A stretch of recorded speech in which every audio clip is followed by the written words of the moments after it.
క్రీస్తునందు ప్రియమైన వాళ్ళారా, శుభాలు. ఎలా ఉన్నారు? బాగున్నారా? నిన్నటి దినము ఎలా గడిచింది? ప్రభువుకు మహిమకరంగా జీవించారా? జీవించినట్లయితే ఆయనకు స్తుతులు. లేని ఎడల ఆయన మనల్ని క్షమించును గాక. నేటి దిన ధ్యానాంశము యోహాను రాసిన మొదటి పత్రిక 5వ అధ్యాయము 18వ వచనం. యోహాను రాసిన మొదటి పత్రిక 5వ అధ్యాయము 18వ వచనం. దేవుని మూలముగా పుట్టి ఉన్నవాడెవడనో పాపము చేయడని ఎరుగుదుము. దేవుని మూలముగా పుట్టినవాడు తన్ను భద్రము చేసుకొనును గనుక దుష్టుడు వాణ్ణి ముట్టడు. మనము దేవుని సంబంధులమనియు లోకమంతయు దుష్టుని యందుందనియు ఎరుగుదుము. దేవుని వాక్యాన్ని మన వెనికిడిలో దీవించి ఆశీర్వదించును గాక. దేవుని మూలముగా పుట్టినవాడు ఎవడు పాపము చేయుడు. దేవుని మూలముగా పుట్టినవాడు అనంటే మీకు ఇదివరకే జ్ఞాపకం చేశాను. రక్షణ అనేది మనుషుల కార్యము కాదు. దేవుని ద్వారా రక్షింపబడినవాడు, మనుషుల ద్వారా రక్షింపబడినవాడు ఉంటాడు. దేవుని ద్వారా రక్షింపబడటము అనంటే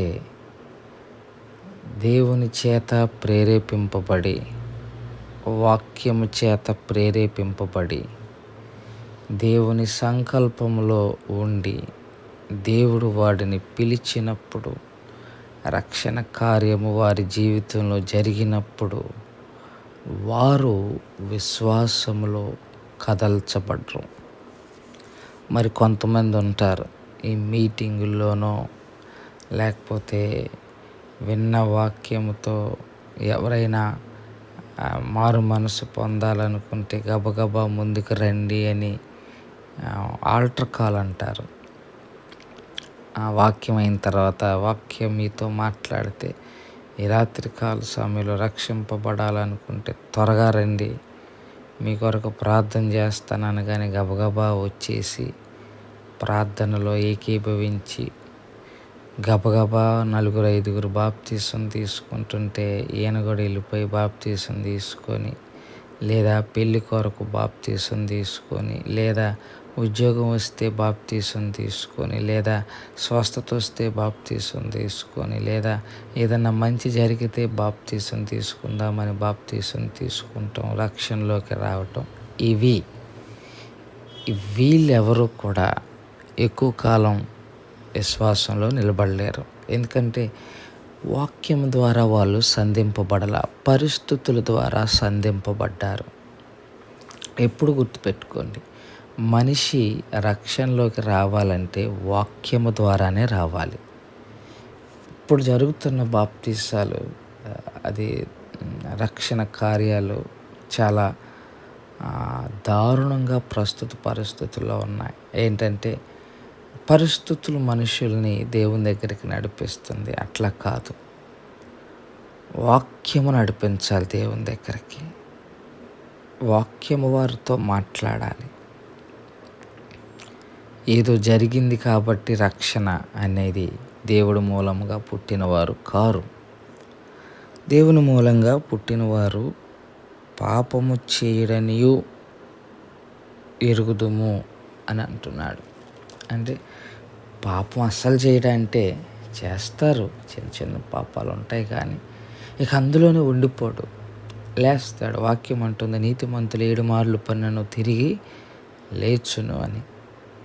లేస్తాడు. వాడు తనను తాను భద్రము చేసుకొనును, దుష్టుడు వానిని ముట్టడు. భద్రం చేసుకుంటాడు అని అంటే ఇక్కడ కూడా పూర్తిగా తనను తాను కాపాడేసుకుంటాడని కాదు, కానీ ఎప్పుడు కాన్షియస్లో ఉంటాడు. దేవుని మూలంగా పుట్టినవాడు ఎప్పుడు కూడా 24 గంటలు ఒక కాన్షియస్ మైండ్తో ఉంటాడు. ఏంటంటే అమ్మో ఇది తప్పు, ఇది తప్పు, ఇది సరైంది కాదు, ఇది సరైన విధానం కాదు అన్న ఆలోచనతో ఎప్పుడు దేవుని మూలంగా పుట్టినవాడు ఉంటాడు. పరిస్థితుల మూలంగా పుట్టినవాడు ఎలాంటి వాడంటే, పుట్టడం అంటే ఇక్కడ గబుక్కుని మీరు మళ్ళీ పుట్టడం అని గురించి కాదండి. మళ్ళీ పుట్టడం అంటాడు కదా యేసుక్రీస్తు, మళ్ళీ జన్మిస్తేనే తప్ప అంటే రక్షణ గురించి మాట్లాడుతున్నారు ఇక్కడ. పుట్టడం అంటే మళ్ళీ మీరు ఏదో అనుకున్నారు. సో దేవుని మూలంగా పుట్టడం అంటే దేవుని ద్వారా, వాక్యం ద్వారా రక్షణలోకి వచ్చిన వారు, పరిస్థితుల ద్వారా రక్షణలోకి వచ్చిన వారు, వాక్యము ద్వారా రక్షణలోకి వచ్చిన వారు ఎప్పుడూ ఒక కాన్షియస్తో ఉంటారు. ఏమని? అమ్మ దేవుడు చూస్తాడు, తప్పు చేస్తున్నా దేవుడు శిక్షిస్తాడు, దేవుడు బాధపడతాడు, దేవుని కార్యం వ్యర్థమైపోతుంది, ఇట్లా కాన్షియస్తో ఉంటాడు, జాగ్రత్తగా ఉంటాడు. పరిస్థితుల ద్వారా పుట్టినవాడు ఏంటంటే కామన్గా చేసేస్తుంటాడు, సరదాగా చేసేస్తుంటాడు. వాడికి భయం ఉండదు, ఎందుకంటే వాక్యం తెలియదు కాబట్టి. ముందు పుట్టినోడు వాక్యంతో పుట్టినోడు, వాడికి వాక్యం తెలుసు, పాపం అంటే ఏంటో తెలుసు, పాపం చేస్తే ఎలాగుంటుందో తెలుసు, పాపం వల్ల ఏమైద్దో తెలుసు. వీడికి అట్ట కాదు, పరిస్థితులు మార్చాయి కాబట్టి వాక్యపు లోతులు అంతగా తెలియవు. పాపం చేయటానికి అవకాశాలు చాలా త్వరగా ఉంటాయి.